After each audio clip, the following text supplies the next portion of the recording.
Ayan mga kawana, marami na naman pong bunga ang talong namin, kaya mamamitas na naman po tayo ulit mga kawana. Sa isang puno, grabe, ang dami po ng bunga nitong talong na ito. Bilog po itong talong mga kawana. Hindi lang po ata 10 ang makukuha mo sa isang puno. Tingnan nyo po mga kawana. Iisang puno lang po itong pinagkukunan ko, pero ang dami niya pong bunga. Ang dami pa rin pong bungang nakakabit.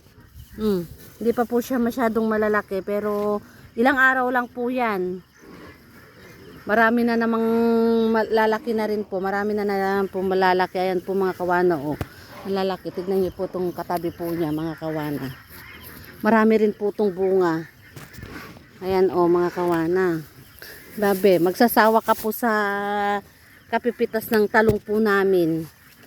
Masarap po itong ilaga at saka ipabot. Pero kapag ganito po parang minsan nakakasawa na rin. Ayan po mga kawana. Pitas-pitas po tayo ng talong. Magandang buhay.